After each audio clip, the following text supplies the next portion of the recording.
Bismillahirrahmanirrahim. Assalamualaikum warahmatullahi wabarakatuh. Alhamdulillahirabbil alamin. Allahumma sholli ala Muhammad wa ala ali Muhammad. Segala puji bagi Allah, Tuhan semesta alam yang telah mempersatukan kita kembali dalam kajian spesial tafsir Al-Qur'an untuk mempersiapkan Idul Adha bersama guru kita Ustaz Hasyim Asy'ari. Assalamualaikum warahmatullahi wabarakatuh, Ustaz. Waalaikumsalam warahmatullahi wabarakatuh. Bagaimana kabarnya, Ustaz? Alhamdulillah sehat. Alhamdulillah ya. Kalau menurut kalender kita akan memasuki Idul Adha itu pada tanggal 31 Juli.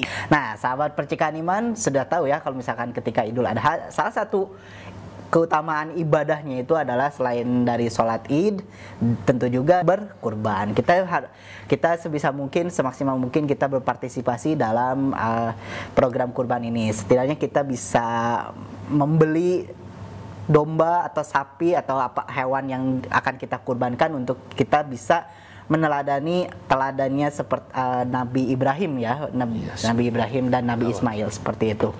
Nah, bagi sahabat percikan iman yang hendak akan mempersiapkan untuk berkurban pada tahun ini, semoga Allah permudah segala urusannya. Dan barangkali sahabat ada yang masih bertanya tentang bagaimana teknisnya atau bagaimana berkurban secara syariat, insya Allah akan dibahas oleh Ustaz Hasyim Asy'ari. Silakan Ustaz untuk pembahasannya. Bismillahirrahmanirrahim. Innal hamdalillah wassalatu wassalamu ala Rasulillah wa ala alihi wa sahbihi wa mawala. Asyhadu an la ilaha illallah wahdahu la syarikalah wa asyhadu anna Muhammadan abduhu wa rasuluhu alladzi la nabiyya ba'da. Sahabat percikan iman, mudah-mudahan sahabat percikan iman dalam keadaan sehat sebagaimana yang kita harapkan, dan mudah-mudahan kesehatan kita dapat manfaatkan di dalam keridhaan Allah Subhanahu wa taala. Amin ya rabbal alamin. Kita semua tahu bahwa hari besar umat Islam yang tahunan itu diantaranya adalah Idul Fitri dan Idul Kurban atau disebut juga Idul Adha. Baru saja berlalu hari besar kita yang pertama Idul Fitri, dan kita akan memasuki hari besar yang kedua yaitu Idul Adha atau disebut juga Idul Kurban ya. Dan sangat berbeda, ada disyariahkan antara Idul Fitri dengan Idul Adha. Di dalam Idul Adha kita disyariahkan untuk menyembelih kurban bagi orang yang mampu tentunya. Kenapa? Berangkat dari ayat Al-Quran yang Allah muat dalam surat Al-Kautsar. Allah berfirman, a'udzubillahi minasyaitonir rajim, bismillahirrahmanirrahim, inna a'tainakal kautsar fasholli lirabbika wanhar inna syani'aka wal abtar. Ya. Inna, sesungguhnya kami, a'tainaka, kami telah memberikan kepada kamu Al-Kautsar, kenikmatan yang sangat banyak. Walaupun pengertian Al-Kautsar itu bisa juga diartikan telaga dan sebagainya, tapi Al-Kautsar itu diartikan juga kenikmatan yang sangat banyak. Saking banyaknya kenikmatan yang Allah berikan, tidak akan ada satupun manusia yang akan bisa menghitung atau mampu menghitung kenikmatan itu. Dalam Al-Quran Allah berfirman, wa in ta'uddu nikmatallah la tuhsuha. Tapi dari kenikmatan yang besar itu, yang banyak itu, secara garis besarnya dibagi dua kelompok. Satu yang disebut nikmatun jasadiyatun, nikmat jasad, fisik. Nikmat makan, nikmat sehat, nikmat bernapas, nikmat melihat, itu semua yang bersifat jasadiyah, nikmat fisik. Tapi yang kedua ada juga yang disebut nikmatun maliyah, nikmat harta, materi. Punya sesuatu, punya rumah, punya segala rezeki dan di Allah Subhanahu wa taala. Nah, itu juga merupakan kenikmatan. Nah, dari kenikmatan ini kedua-duanya perlu kita syukuri kepada Allah Subhanahu wa taala. Maka untuk mensyukuri nikmat jasadiyah, nikmat yang Allah berikan bersifat badan, sehat dan sebagainya, Allah mengatakan dalam ayat berikutnya, fasholli lirabbika, maka sholatlah kamu demi Tuhanmu. Nah, karena itu sholat kita yang kita lakukan itu adalah salah satu di antara bentuk mensyukuri nikmat jasadiyah, nikmat sehat, nikmat segala macam yang sudah kita nikmati bersifat jasadiyah, kita syukuri dengan melakukan sholat salah satunya. Nah, lirabbika, Dan untuk mensyukuri nikmat maliyah, wanhar, dan sembelihlah kurban. Jadi menyembelih kurban itu adalah salah satu di antaranya bentuk mensyukuri nikmat maliyah. Karena kalau kita juga kata Allah dalam Al-Quran, baik nikmat jasadiah ataupun nikmat maliyah, kalau kita menghitung, mencoba, mengkalkulasi, tidak akan ada orang yang bisa. Jago matematik juga tidak akan bisa, kalkulator tidak akan mampu, komputer tidak akan mampu mensyukuri kenikmatan yang Allah berikan itu. Nah, kemudian karena itu Rasulullah SAW bagi orang-orang yang punya kemampuan untuk berkurban karena memiliki rizki dari Allah Subhanahu wa Ta'ala, Rasulullah mengatakan dalam hadis Rasulullah dan diriwayatkan oleh Imam Ahmad dan Ibnu Majah dari Abi Hurairah radhiyallahu anhu qala Rasulullah sallallahu alaihi wasallam, telah bersabda Rasulullah sallallahu alaihi wasallam, man kana lahu saatun, man siapa orang kana lahu saatun yang dia memiliki keleluasaan rizki, keleluasaan materi, walam yudohi, tapi dia tidak mau berkurban, maka kata Rasul, fala yaqrabanna musallana, maka janganlah orang itu mendekat kepada masjidku, jangan dekat-dekat ke masjidku. Nah, kalau dekat saja tidak boleh, berarti kalau seperti Nabi Adam dilarang, wala taqrabu hadis syajarah, jangan mendekati ke pohon itu. Berarti kalau makan, kalau lebih naik umpamanya itu juga apalagi. Nah, kalau ini wala taqrabanna musalla, jangan dekat-dekat ke tempat sholatku, berarti apalagi kalau sholat di situ seakan-akan begitu. Karena larangan-larangan baik Rasul ataupun Allah Subhanahu wa Ta'ala memberi batasnya sangat jauh. Seperti wala taqrabuz zina, jangan kamu mendekati zina, berarti bukan melakukannya boleh, dekat saja sudah boleh. Ini jangan mendekatnya juga tempat sholat kami tidak boleh. Nah, seakan-akan orang yang tidak mau mensyukuri rezeki dengan menyembelih hewan kurban, maka seakan-akan sudah sajalah kamu tidak perlu juga mensyukuri sehat, mensyukuri badannya. Tidak usah kalau tidak mensyukuri maliyah, tidak perlu mensyukuri badannya. Tong sholat sekalian kalau bahasa kasarnya begitu. Udah, kalau kamu tidak mau mensyukuri nikmat maliyah, juga tidak perlu mensyukuri nikmat badannya. Nah, karena itu Rasulullah SAW seakan-akan larangan itu larangan keras. Nah, kemudian di dalam surat Al-Hajj, sebagai bukti bahwa itu adalah sebagai mengingat kepada rezeki Allah, bersyukur kepada rezeki Allah atas rezeki, maksudnya mengingat kepada rezeki yang telah Allah berikan.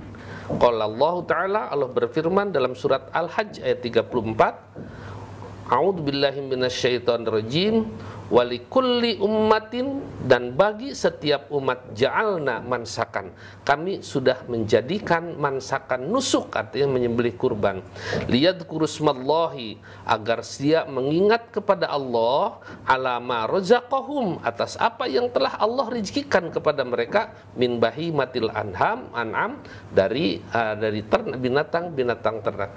Nah, karena itu dua ayat ini sangat menegaskan, dan juga hadis yang tadi menegaskan bahwa seakan-akan kurban itu adalah merupakan yang sangat ditekankan oleh Rasulullah SAW. Nah, kemudian syarat-syarat untuk kurban itu, satu, binatang ternak. Tidak boleh binatang buruan, umpamanya bison, banteng, itu tidak bisa, nggak ada binatang buruan, rusak. Kemudian bahimatil an'am, itu persyaratannya. Kedua, yang syar'i itu harus memenuhi syarat, yaitu di samping binatang ternak, diantaranya kambing, sapi, unta, bahkan kalau ada di daerah mungkin juga kerbau, itu bisa juga. Yang kedua, binatang itu memenuhi syarat dari segi umurnya. Umurnya, kalau kambing sekitar masuk 2 tahun, kalau unta masuk yang 3 tahun masuk ke 5 tahun, sapi antara 2 tahun ke 4 tahun. Nah, itu diantaranya syarat-syarat yang memenuhi syarat itu harus cukup umur. Yang kedua, sehat, tidak sakit. Tidak sakit dalam arti betul-betul sehat secara fisiknya. Yang ketiga adalah tidak cacat. Maksud tidak cacat itu umpamanya yang buta sebelah atau telinganya nggak ada satu, itu cacat, itu harus. Dan yang terusnya artinya jangan terlalu tua. Kalau dalam hadis yang sudah jangan yang sudah tidak bersumsum, tulangnya itu seakan-akan sudah tidak bersumsum. Itu syarat-syarat yang diperintahkan oleh Rasulullah SAW, kurban yang memenuhi syarat. Nah, kemudian Udiah juga, bagaimana sekarang orang yang kurban, apakah dia boleh mengambil bagian dari daging yang dia kurban, ngambil daging dari hewan yang dia kurbankan? Boleh. Boleh saja. Hanya sekarang ada orang yang mengatakan 1/3. Sebenarnya tidak ada 1/3, cuma dalam hadis Rasulullah SAW Rasulullah mengatakan Rasul bersabda, la yakulu ahadun, tidak boleh seseorang masih makan min lahmi udhiyatihi, dari daging kurbannya, fauqa salasati ayamin, di atas 3 hari. Yang kurbannya boleh mengambil, ini asalnya boleh mengambil untuk maksimal sudah 3 hari habis. Kalau yang kurbannya, nah, dalam hadis yang lain Rasulullah SAW mengatakan, man doha minkum, siapa orang yang berkurban di antara kamu, fala yusbihanna fi baitihi, jangan sampai masih menyisa di rumahnya itu ba'da salasatin, setelah dari 3 hari, syai'an sedikit pun. Nah, tetapi ketika pada saat itu Rasulullah SAW falamma kana fi amil mukbil, tapi ketika tahun berikutnya itu tahun yang akan datang atau yang pokoknya tahun berikutnya, qalu, para sahabat itu bertanya kepada Rasulullah, ya Rasulullah, wahai Rasulullah, naf'alu kama fa'alna ama awalin, apakah kami harus melakukan seperti yang kami lakukan pada tahun lalu? Nah, karena kondisi pada saat itu, ketika tahun lalu kurban itu hanya berapa orang yang kurban, kemudian yang tahun berikutnya pernah orang itu membludak banyak. Apakah ya Rasul, kami tidak boleh juga memakan sampai lebih dari 3 hari, nah, seperti tahun lalu? Oh, faqala Rasulullah, maka Rasul menjawab, la, tidak sekarang, inna dzalika, karena sesungguhnya tahun lalu itu disebut amun, pada tahun kanan nasu fihi bijuhdin, orang-orang itu banyak karena orang itu banyak mendatangi arodat ayyafsu ba'arodat, maka fa'aradtu, maka aku berharap ayyafsua fihim, daging itu bisa tersebar kepada mereka. Nah, ketika kondisi tidak ada, jarang yang kurban, sedikit yang kurban, jangan sampai yang kurban yang umpamanya mustahik, hanya kebagian 1 kali makan udah habis, jangankan sorenya tidak ada, apalagi besoknya. Tapi yang kurban sampai 3 hari masih numpuk. Nah, itu jangan sampai seperti itu. Tapi ketika tahun berikutnya, ketika membludak banyak, seperti sekarang barangkali di Arab Saudi itu musim haji itu, jangankan yang yang kurban, yang tidak kurban juga itu banyak. Nah, pada tahun berikutnya ketika sahabat itu masih khawatir, bagaimana, apakah kita tetap tidak boleh lebih dari 3 hari ketika kita mendapatkan ngambil daging kurbannya? Kata Rasul, kan pada setahun itu tahun yang sangat pailit, orang-orang itu banyak yang meminta, maka aku berharap supaya tersebar pada orang walaupun sedikit. Nah, itu yang dikatakan oleh Rasulullah. Kemudian di dalam hadis lain, wa fi riwayatin, dan dalam satu riwayat, qalu, mereka bertanya, qala Rasulullah SAW, maka ketika mereka bertanya, apakah kami melakukan pada seperti tahun lalu? Maka qala Rasulullah SAW, maka Rasulullah bersabda, nahaitu, aku melarang antu kala luhu mudhaya, untuk masih dimakan daging kurban itu ba'da salasin, setelah 3 hari, jangan sampai masih menyisa 3 hari. Tetapi sekarang faqala, maka Rasulullah SAW bersabda kembali, innama nahaitukum, sesungguhnya aku melarang kalian min ajli dafah, karena memang banyak orang yang datang, allati dafat, orang yang meminta bagian. Sekarang fakulu, silahkan makan lebih dari 3 hari juga. Wadahiru, dan silahkan berbekal menyimpan untuk membuat kere dan sebagainya. Watasodaku, dan juga silahkan juga bersodakoh. Maksudnya, kalau pertama kali daging kurban itu diberikan kepada mustahik itu, ya itu sebagai mustahik, bagian-bagian mustahik. Tapi kalau yang kurban itu menyimpan, karena memang pada saat itu mustahik juga masih udah kebagian banyak, yang nyimpan juga boleh, yang kurban juga boleh menyimpan. Dan kalau mau mengsodakohkan lebih dari 3 hari, ini ngasih lagi, bukan mustahiknya lagi, itu merupakan sodakoh, itu merupakan kebaikan orang-orang yang berkurban. Nah, jadi satu di antaranya hewan yang syar'i yang sudah dijelaskan tadi. Kemudian bagi yang hududiyah, yang berkurbannya itu juga boleh mengambil bagian tergantung situasi dan keadaan dan situasi seperti itu. Pada zaman Rasulullah saking tidak adanya, ya jangan lebih dari 2 hari udah habis saja gitu. 3 hari, kalaupun 3 hari masih ditolerir masih. Tapi ketika sudah banyak, maka boleh kalian mau membagi juga, mau menyimpan, mau bikin dendeng dan sebagainya, dan kamu mensedekahkan dari yang kamu simpan itu boleh saja. Nah, kemudian saat-saat untuk berkurban, saat-saat berkurban itu adalah setelah melakukan sholat Idul Adha. Jadi kalau seperti zakat fitrah dibagikan sebelum sholat Idul Fitri, kalau kurban setelah Idul Adha, setelah penyembelihan. Sudah menyembelih, baru itu sudah disunahkan oleh Rasulullah. Dan sebaiknya, ada yang menyatakan yang pertama kali dimakan, yang masuk ke dalam perut orang-orang muslim pada saat itu adalah daging kurban. Karena apa? Dianjurkan sebelum sholat Idul Adha, umat Islam dianjurkan, disunahkan saum dulu. Setelah subuh itu jangan sampai makan atau minum walaupun sedikit. Dan dianjurkan setelah sholat Idul Adha baru dianjurkan makan atau boleh disunahkan makan dan minum. Berbeda dengan sholat Idul Fitri. Sholat Idul Fitri sebaiknya makan dulu sebelum sholat Idul Fitri. Kalau Idul Adha sebaiknya nahan dulu. Maka yang pertama kali yang sebaiknya yang dimakan itu adalah daging kurban. Gampang sebenarnya kalau untuk memenangkan itu. Kalau di daerah pernah juga di tempat saya, ketika pertama sholat Id, udah pencit itu sembelih satu, ibu-ibu juga maka ikut menyembelih, ikut membantu.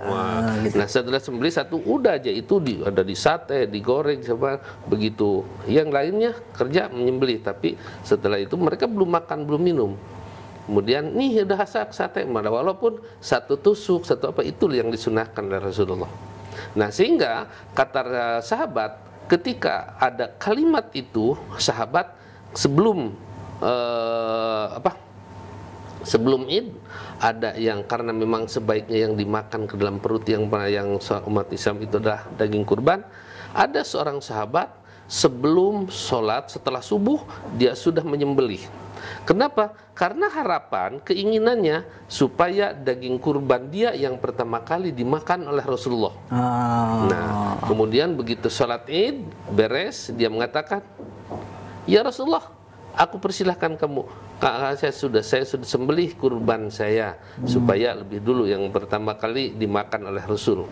Tapi justru Rasulullah SAW mengatakan, faqala Rasulullah SAW, man dabaha qablas sholah, siapa orang yang menyembelih sebelum sholat Idul Adha, fa innama yadbahu li nafsi, karena itu hanya menyembelih untuk dirinya, itu hanya sembelih bukan kurban, hanya untuk dirinya saja.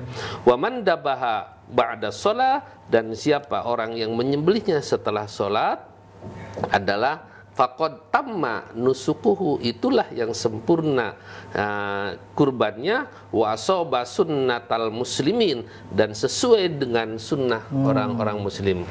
Nah, bagi orang-orang muslim supaya menyembelihnya itu adalah setelah sholat Id. Kemudian waktu yang bisa diberikan diperpanjang oleh Rasulullah di dalam ayyamut tasyrik. Kalau tidak bisa menyembelih pada hari Idul Adha atau berabe di suatu tempat, maka boleh menyembelih pada hari tasyrik, yaitu 11, 12, 13. Kayana ayyamut tasyrik, ayyamul akli wasyurbi. Hari tasyrik itu adalah hari makan dan minum. Nah gitu. Maka dikatakan dari Nabi sallallahu alaihi wasallam, Nabi sallallahu alaihi wasallam qala, Nabi bersabda, kullu ayyami tasyrik dibhun. Semua hari tasyrik tanggal 11, 12 dan 13 itu boleh waktu penyembelihan kurban. Selebihnya tanggal 14 sudah lagi sembelihnya bukan kurban lagi. Terus sembelih biasa gitu ya. Iya. Dan ada lagi yang lainnya. Nah, dari Jubair bin Mut'im anin Nabi sallallahu alaihi wasallam kullu ayyami tasyrik atau annahu qala ayyamun nahri yaumul adha. Hari penyembelihan itu pada hari Idul Adha, pada hari tanggal 10. Wa salasatu ayyamin, dan 3 hari ba'dahu setelah hari Idul Adha tanggal 10 itu. Nah, itu adalah saat-saat penyembelihan. Kemudian ketika berkurban, semua tidak ada memberi upah dari upah penyembelihan, upah kerja dari bagian-bagian kurban itu tidak boleh, dan semua harus dibagikan. Yang kata di dalam Ali bin Abi Thalib, amaroni Rasulullah sallallahu alaihi wasallam, telah memerintah kepadaku Rasulullah sallallahu alaihi wasallam an akuma ala budnihi, untuk menjadi pengurus untuk kurbannya, wa an atasaddaqo, dan supaya aku mengsodakohkan, membagikan biluhumiha, dagingnya, wa juludiha, kulitnya, wa ajillatiha, dan juga sadelnya, pelana. Maksudnya kalau sadelnya, kalau unta umpamanya ada tempat duduknya, itu juga harus bagian, atau juga kedalinya, diantaranya kedalinya, kalau yang untuk mengendalikan ikatannya semua, tapi tentunya bukan untuk dimakan, itu untuk dimanfaatkan yang lain. Wa ala utia, dan aku tidak boleh memberikan al-jaziro, upah minha, dari kumbikal kepala, dari bagian kurban itu. Umpamanya ini upah menyembelih kepala, itu tidak boleh sebenarnya. Minha syai'an, sedikit pun. Wa qala, dan Ali mengatakan, nahnu nu'tihi min indina, aku memberikan upahnya itu dari kami. Makanya di sini dalam satu penelitian biasanya upah ada biaya pengurusan, biaya pengurusan dan sebagainya. Untuk itu ada. Nah, kemudian ada juga yang disunahkan untuk dilakukan, makruh untuk dilakukan, dan sunnah untuk ditinggalkan bagi orang-orang yang akan berkurban. Ya, di antaranya kata Ummi Salamah radhiyallahu anha qalat, Ummu Salamah berkata, annan nabiyya sallallahu alaihi wasallam, sesungguhnya Rasulullah sallallahu alaihi wasallam qala, beliau bersabda, idza ra'aitum, apabila kamu sudah melihat al-hilala, tanggal 1 hilal Dzulhijjah, bulan Dzulhijjah, wa aradda ahadukum, dan salah seorang di antara kamu bermaksud atau berkehendak ayyudhiya, untuk berudhiyah, untuk kurban, kata Rasul, fal yumsik, maka tahanlah, jangan sampai memotong an sya'rihi, rambut apapun, porok janggot, kumis, cukur, itu kalau sudah tanggal 1 dan berencana untuk udhiyah, jangan. Dan juga wa adfarhi, jangan juga motong kuku. Nah, di dalam hadis lain, wa fi riwayatin, dan dalam satu riwayat, man kana lahu dibhun, dan siapa orang yang sudah siap untuk menyembelih dari tanggal dibhun, yadbahu, yang akan dia sembelih, fa idza ahalla Dzulhijjah, maka apabila sudah tanggal 1 bulan Dzulhijjah, fala yahudanna, jangan sampai mengambil, memotong, min sya'rihi, dari rambutnya, syai'an wala min adfarihi, dan juga tidak boleh dari kukunya, syai'an, sedikit pun, hatta yudhiya, sehingga kurban itu sudah disembelih. Nah, itu diantaranya ada hal-hal yang disunahkan, ada juga hal yang dimakruhkan bagi orang-orang yang dia. Sekarang bagaimana? Kalau satu keluarga hanya menyembelih satu, jadi seakan-akan kurban itu jadi semacam fardu kifayah kalau untuk per keluarga. Kalau satu keluarga mampu cuma satu, ya itu yang lain akan terangkat dari dosanya. Kalau mampu, kalau sekarang mampu dari dua silahkan. Bahkan kalau umpamanya tidak mampu, itu tidak jadi masalah. Rasulullah pernah juga berkurban, Rasulullah menyembelih kurban, mengatakan, "Hadza mim Muhammadin," inilah kurban dari Muhammad, wa ali Muhammadin, dan dari keluarga Muhammad, wa min ummati Muhammadin, dan dari sebagian umat Muhammad. Artinya saking tidak ada. Nah, itu barangkali salah satu diantaranya umpamanya berkurban atau yang berkurban dalam arti kalau dalam keadaan pailit seperti itu. Ya. Kemudian dia ada syariah atau juga dianjurkan dalam tafsir diantaranya ternak itu adalah jantan. Jantan. Kenapa? Di antaranya ini adalah untuk pengembang biakan. Kalau memang betina yang selalu dianjurkan, maka nanti pengembang biakan jaluk mahal aranakan. Iya, betul, nah, itu diantaranya. Tapi kalau memang tidak ada kata Rasulullah dan darurat hanya ada betina, boleh. Atau barangkali kalaupun umpamanya ada betina tapi bajir tidak beranak, itu Rasulullah boleh saja. Nah, jadi itu dari hikmahnya adalah untuk pengembang biakan ternak itu. Kemudian kalau dari satu keluarga menyembelih satu saja untuk sekian, ya boleh, tapi akan lebih baik selama dia mampu, maka dia itu boleh lebih dari satu atau semampunya. Dan kata Rasulullah SAW, bagi yang mampu tentunya kalimat yang tadi di atas, hadis yang di atas, siapa orang yang punya kemampuan tapi dia tidak berkurban, fala yaqrabanna musallana, jangan dekat-dekat ke tempat sholatku. Nah, pernah ada yang bertanya kepada saya, Ustaz, katanya, saya ini sudah menjadi satu keluarga dari Bapak Anu karena saya itu sudah nikah kepada anaknya. Jadi saya berarti sudah cukup ya tidak berkurban kalau mertua saya itu dia berkurban karena saya sudah termasuk keluarga dari dia. Maksudnya mungkin dia itu walau alam apa menahan diri tidak mau berkurban. Malah saya tanyakan, kamu sudah nikah kepada anaknya? Iya sudah. Berarti kamu sudah terbentuk keluarga yang baru. Jadi bukan lagi keluarga dari sana, kamu sudah membentuk keluarga. Itulah kamu mampu nggak? Ya sih mampu bisa lah kurban. Nah sebenarnya itulah yang barangkali kata Rasulullah SAW, kalau dianggap wala yaqrabanna musallana, dan artinya dia pun memang sudah sudah tergabung ke dalam keluarga mertuanya, tapi dia karena sudah menikah kan sudah menjadi keluarga yang baru. Sendiri, maka sebaiknya itu dia juga berkurban. Nah, kemudian bagaimana kalau kurban itu, apakah yang berkurbannya dia harus melihat, harus menyaksikan dari kurbannya itu? Sebenarnya tidak perlu. Kata Rasulullah SAW, la yanalallaha luhumuha wala dima'uha walaki yanaluhu taqwa minhum. Tidak akan sampai kepada Rasulullah daging dan juga darahnya, tapi yang sampai kepada Allah adalah ketakwaan orangnya itu.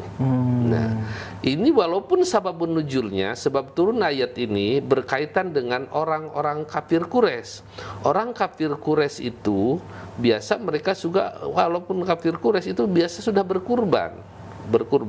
Mereka menampung darahnya dan memilih dagingnya yang sangat baik, kemudian mereka membawanya ke sekitar Ka'bah, dagingnya itu dicelupkan kepada darahnya, kemudian digosok-gosokkan ke Ka'bah, dengan tujuan, inilah ya Allah, terimalah kurban kami. Jadi seakan-akan begitu. Para sahabat dengan Rasulullah itu mengatakan, ya Rasulullah, nahnu ahakkum minhum. Sebenarnya kita yang lebih berhak untuk melakukan itu daripada mereka. Kita ya Rasul, kita lakukan seperti itu, kita lebih berhak. Nah kemudian turun ayat turunan, tidak akan sampai kepada Allah dagingnya ataupun darahnya, tapi yang sampai adalah ketakwaan. Nah berarti untuk orang yang berkurban juga, di mana saja berkurbannya disaksikan ataupun tidak oleh dia, tetap saja ketakwaan yang akan sampai kepada Allah, bukan hanya darahnya. Lalu apakah dia wajib memakan dagingnya? Tidak mesti. Itu pun boleh kalau memang sekiranya mereka mau. Dan sekarang dan tidak sebenarnya tidak ditetapkan 1/3.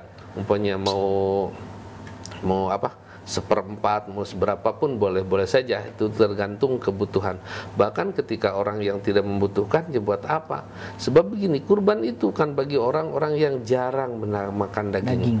Nah sementara yang kurban itu barangkali tiap hari pun bisa makan daging. Sementara mereka untuk barangkali makan juga ya satu tahun sekali lah barangkali untuk berkurban. Nah di ini diantaranya hal-hal yang harus diperhatikan, diantaranya kalau orang yang mampu untuk berkurban tapi dia tidak mau berkurban, kata Rasulullah, wala yaqrabanna musallana, karena kurban itu adalah sebagai bukti rasa syukur, mensyukuri atas nikmat maliyah yang Allah berikan. Lalu kurban itu dengan apa?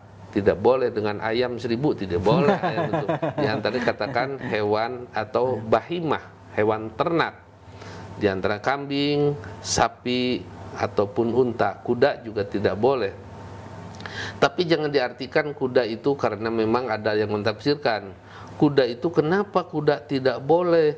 Karena telapaknya tidak membelah katanya. Telapak kuda kan tidak membelah. Iya. Nah, dipaku maka paku pakai besi antara sepatu kuda. Nah, nanti katanya kalau kuda dipakai kurban nanti menyeberang di Siratal Mustaqim nanti tidak nyelap kan. Nah, kayak pikiran-pikiran aduh gimana ya. Ya tidak jadi kan, karena menurut pendapat mereka bagi orang yang berkurban nanti akan naik nyebrang dalam Siratal Mustaqim itu naik unta, kalau pakai unta. Kalau kambing ya kambing, sapi itu adalah sebenarnya tidak ada dalam hadisnya, dalam penjelasannya. Yang jelas bahimatul an'am itu adalah kambing, sapi atau juga unta, barangkali di daerah ada juga kerbau. Iya. Dan tidak boleh dari binatang buruan, walaupun besar, bison, banteng atau rusa itu tidak boleh, tapi ternak. Kemudian bagi yang berkurban boleh saja memakan atau mengambil bagiannya ketika ya tidak dibatasi 1/3, bahkan kalau memang membeludak barangkali untuk berkurban setengahnya juga boleh-boleh saja. Tapi ketika di negeri kita apakah mungkin seperti itu atau tidak, barangkali kita pikirkan lagi. Kemudian yang selanjutnya, bagi yang kurban disunahkan untuk tidak memotong kuku atau juga rambut ketika sudah tanggal 1 Dzulhijjah. Walaupun ada sebenarnya pendapat itu makruh, tapi disunahkan untuk tidak melakukan makruh untuk dipotong. Ya sebenarnya itu maknanya sama saja. Kemudian waktu penyembelihannya adalah setelah sholat Idul Adha sampai kepada hari tasyrik. Padahalnya adalah tidak boleh sebelum Idul Adha, tapi harus setelah. Maksudnya tidak boleh sebelum sholat Idul Adha, tapi harus setelah Idul Adha. Dan sebaiknya memang daging yang makanan yang pertama kali masuk ke tubuh orang, ke badan orang yang yang pertama kali pada itu adalah daging kurban. Makanya Rasulullah SAW mensunnahkan untuk sebelum sholat Idul Adha saum dulu, jangan makan, jangan minum setelah subuh sampai kepada beres sholat Idul Adha atau penyembelihan atau sholat Idul Adha. Berbeda dengan Idul Fitri. Idul Fitri dianjurkan 3 kurma umpamanya itu cukup. Kalau kita berarti 3 kupat di rumah ya, 3 kupat ya tentunya akan berlebihan ya. Ya. Dan kemudian apalagi tadi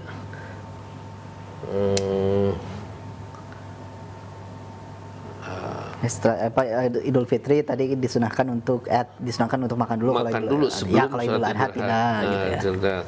Kalau Idul Adha dianjurkan saum dulu setelah subuh. Setelah subuh itu jangan makan, jangan minum sampai beres sholat. Seperti itu. Atau barangkali ada yang mau ditanyakan? Ya, baring nanti setelah segmen berikutnya kita nanti ada pertanyaan. Tetaplah bersama kami di kajian spesial persiapan menjelang Idul Adha bersama Ustaz Hasyim Asy'ari.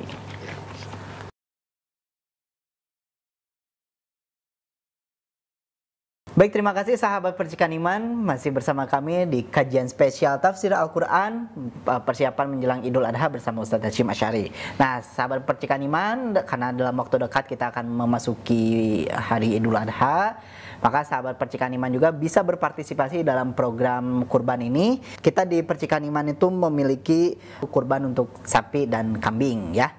Kalau yang kambing itu kisaran 3 juta rupiah. Nah, kalau yang sapi itu bisa patungan 1/7 ya, itu sebesar 3,5 juta. Tapi kalau mau satu orang satu sapi gitu ya, itu dengan harga 24,5 juta rupiah. Nah, bagi sahabat yang ingin berpartisipasi dalam kurban ini, silakan bisa mengirimkan infak kurbannya ya seperti itu ke rekening Mandiri di 13.017.211.379 atas nama Percikan Iman. Sekali lagi di 13.017.211.379 atas nama Percikan Iman. Nah, untuk konfirmasi atas sahabat yang telah mengirimkan kurbannya, bisa konfirmasi ke 0852 21184803. Nah, informasi lebih lanjut bisa menghubungi di 081122166667 atau nanti ada di layar kaca Anda untuk bisa lebih jelasnya. Nah, untuk yang sapi ini kan bisa disunahkannya juga bisa patungan sampai 7 orang, satu sapi 7 orang. Cuman ini juga ada sahabat Percikan Iman yang bertanya, kalau misalkan kurbannya itu satu sapi oleh 7 orang, itu kurbannya atas nama siapa ya? Silakan Ustaz pertanyaan dijawab. Nah, ketika ada satu sapi 7 orang, maka ya atas nama masing-masing yang menyimpan saham, baik dari keluarga ataupun yang tidak dalam keluarga. Itu hanya tercatat karena memang dari satu sapi, harga dari satu sapi itu akan lebih besar dari harta satu kambing, atau bisa juga. Jadi atas nama semua orang yang tercatat dalam kumpulan untuk satu sapi itu. Nah, tapi jangan sampai minta 1/3 dari sapi. Satu saham ya minta Jadi nanti kalaupun mau 1/3, kalau sebetulnya diambil dari 1/3 sapi itu jadi bagi untuk 7 orang juga. Gitu. Karena satu sapi untuk 7 orang. Nah, itu sebenarnya bukan disunahkan dan bukan diharuskan 7 sapi, satu sapi 7 orang. Tadi saya katakan kalau bisa, kayak mengkari 1 orang 7 sapi, ya boleh-boleh saja. Bahkan mungkin banyak orang yang melakukan berkurban 1 orang 1 sapi, banyak gitu. Iya, banyak. Jadi tidak ini 7 orang. Karena kalaupun umpamanya mau sedekahkan pada yang lain, kamu dia anggap kalau dia gabungkan di sini 1 orang itu nempel nama juga nggak apa-apa gitu. Nggak apa-apa, berarti. Tapi meskipun nggak patungan gitu. Nggak patungan, umpamanya seorang beli sapi 1. Udah, kalau kamu kurban ini ini atas apa, itu hanya orang itu bersedekah kepada yang lain dan yang lain untuk berkurban, itu sebenarnya boleh-boleh saja. Gitu. Ya, baik, sahabat Percikan Iman, jadi terjawab sudah ya. Kalau misal, jadi jangan perlu khawatir ketika sahabat ingin berpartisipasi untuk satu sapi itu untuk di atas namakan 7 orang, itu boleh banget gitu ya. Jadi kontribusi sahabat Percikan Iman juga tidak hanya ternilai oleh manusia tapi juga ternilai oleh Allah Subhanahu wa taala ya. Tapi yang paling terpenting, kurban itu bukan masalah ini kurban atas nama siapa ya, tetapi ketika kita mendukung, menjalankan ya, kalau misalkan kita belum sanggup berkurban tapi kita sanggupnya hanya sebagai tim support ya, tim support yang menyembelihnya, yang memasaknya. Karena dalam hadis man dalla ala khairin falahu ajru mislu falahu mislu ajri fa'ilihi. Siapa orang yang memberikan motivasi, menunjukkan dan mendorong untuk melakukan suatu kebaikan, maka bagi orang itu akan mendapatkan pahala. Kalau saya umpamanya tidak mampu untuk berkurban, tapi memberi motivasi pada orang yang punya kemampuan untuk berkurban, tidak terlepas saya juga akan mendapatkan pahala dari motivasi itu. Tapi jangan sampai hanya menunjukkan tapi dia tidak memerintahkan, seperti yang dulu pernah dalam tafsir, kabura maqtan indallahi an taqulu ma la taf'alun. Besar murka Allah bagi orang-orang yang dia mengatakan padahal dia pun mampu untuk melakukannya tapi dia tidak melakukan. Kalau seperti banyak boleh menjelaskan persoalan-persoalan yang belum dia lakukan, boleh. Seperti ada orang yang mengatakan begini, wah, berkuar-kuar menjelaskan haji aja, dia juga berhaji juga belum. Itu bukan berarti tidak boleh. Boleh saja memberi motivasi, mendorong pada orang untuk melakukan haji walaupun dia tidak mampu. Seperti boleh nggak menjelaskan tentang kematian padahal dia juga belum mati gitu. Boleh saja Nah, umpamanya kita membahas masalah ini, masalah kurban ini, tapi kita tidak mampu, itu tidak ada salahnya, tetap akan mendapatkan. Nah, barangkali ada pertanyaan yang lain? Ada pertanyaan dari sahabat Percikan Iman juga yang masuk juga. Bolehkah kalau berkurban, bolehkah kalau uang yang dipakai untuk berkurban itu dari hasil meminjam? Bagaimana Ustaz? Ya, sebenarnya boleh aja, seperti haji dapat meminjam atau kurban untuk minjam, asal sudah ada termunya perhitungan.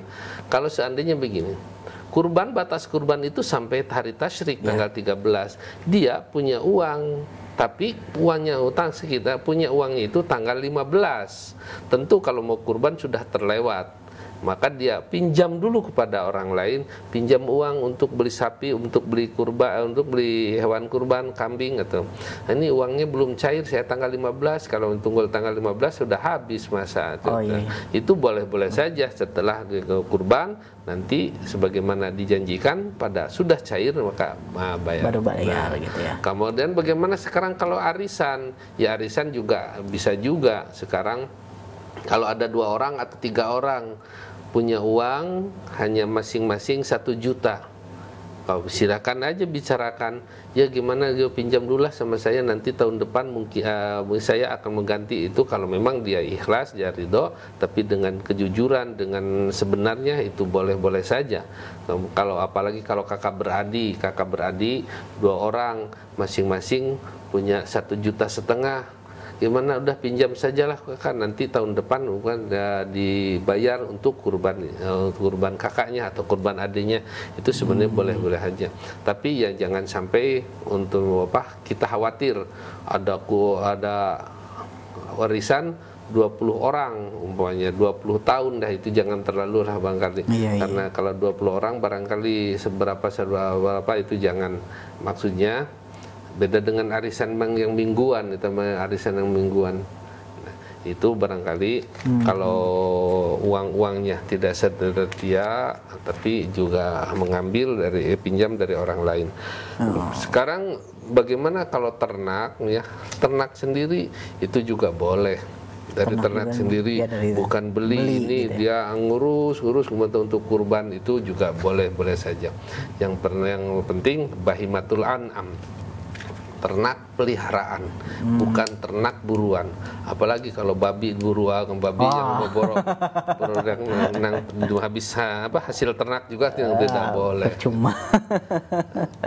Ya balik Ustadz, terima kasih Ustadz atas penjelasannya terkait bagaimana kita sebagai muslim untuk mempersiapkan kurban dengan terbaik gitu ya. Di Percikan Iman juga, Percikan Iman membuka program Kurbanku Ibadah Terbaikku, yaitu bagi sahabat Percikan Iman yang ingin berpartisipasi dalam program kurban ini, Percikan Iman menyediakan domba yang bobotnya 35 kg hingga 40 kg dengan nominal 3 juta rupiah, atau sapi dengan bobotnya 250 kg hingga 300 kg dengan nominal total 24,5 juta rupiah apabila satu orang akan berkurban 1 sapi. Tetapi kalau misalkan 1 sapi akan dikurbankan oleh 7 orang, Itu masuknya 1/7 bagian dengan harga 3,5 juta rupiah.